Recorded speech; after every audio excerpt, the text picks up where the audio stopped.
A few days ago, I had the honor of presenting the report of the Planning Commission on the second 5-year plan to this House. On that occasion, I said something about the preparation of this report during the last 2 years and more.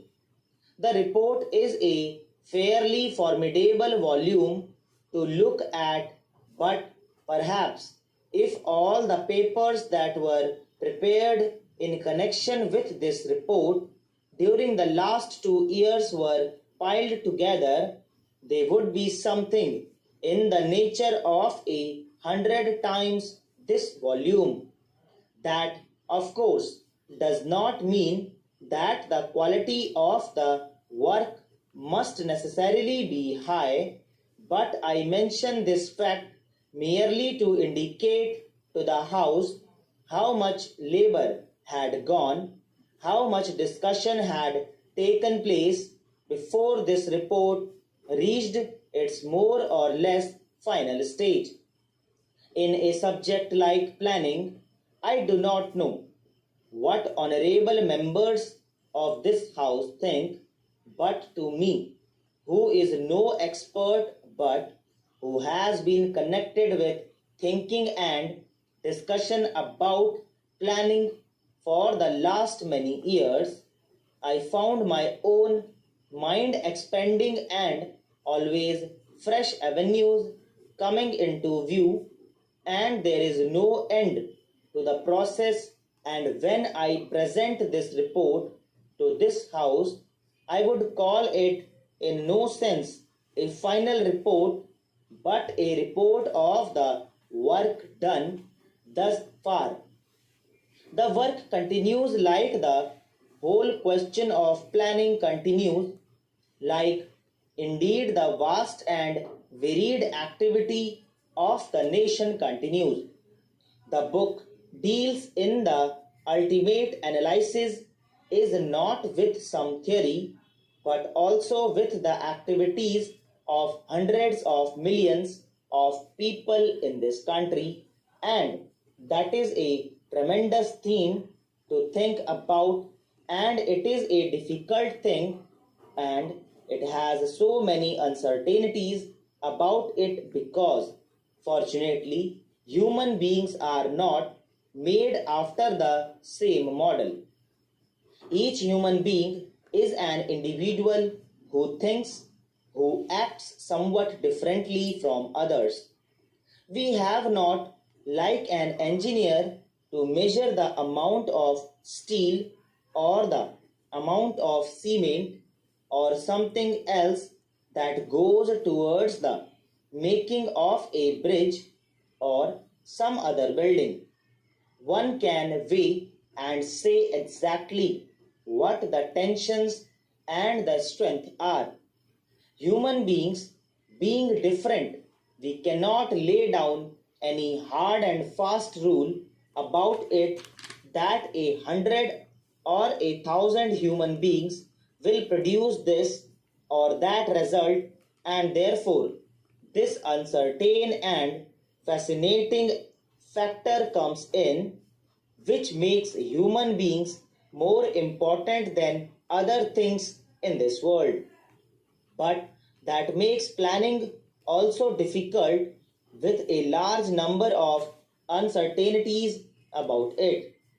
That would be so at any stage, but more so at this stage in our country and in the world, when everyone who looks around is conscious of revolutionary happenings, changes continuously taking place almost in any respect, but if I may say so, most of all in regard to technology, the changes in technology and technology ultimately affects human occupations, human life, the social structure. Now, it is obvious that the pace of change in technology has been tremendous and stupendous. That pace has not affected us very much in India. thus far it is affecting us more and more. Even so, our lives in this country are governed so much by the consequences of science and technological growth. Most things that we do are somehow concerned with them. Now they are concerned with them. Therefore, they will be concerned even more by the changes in technological growth.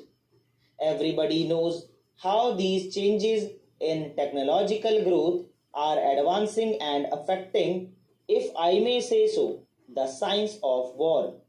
We have to deal with atomic energy, the atomic bomb, the hydrogen bomb, etc.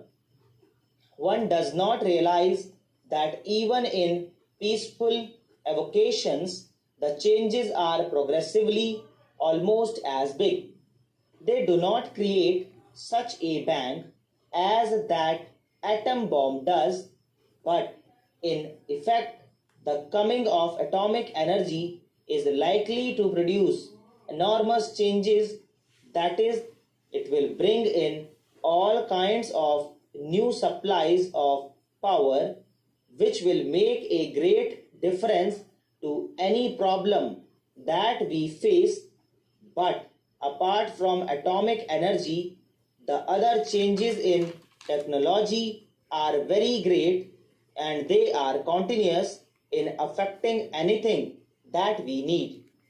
If we have a machine made, any big machine, by the time it is ready, it is slightly out of date.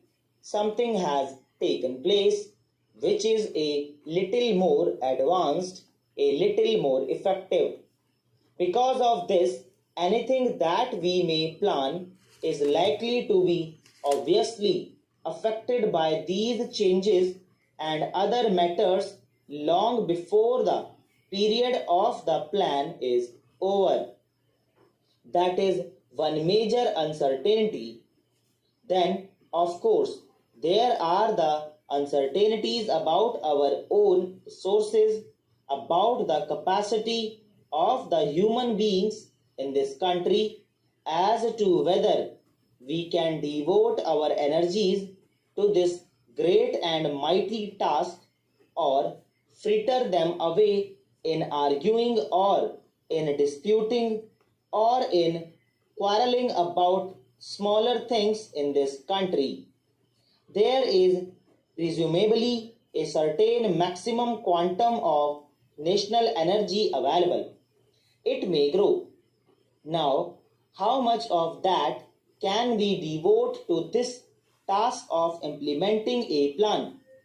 How much of it will we spend in other ways which are not fruitful? How much of it in destructive ways and disruptive ways? All these are uncertainties, and we have seen even in the past few months enough of national energy being, if I may say so, with all respect, not only wasted but doing a great deal of harm to the sense of national unity, national purpose of working together. I am not going into the question of the merits of any matter, but it is obvious that we have to undertake a very great task because we start from somewhere near the bottom level of economic advance. Ours is a country which, in terms of per capita income, is very low down in the scale of other countries. We have evidence of technical achievements and there are many great schemes at work. दोस्तों इसी के साथ आज की तीनों discussion finish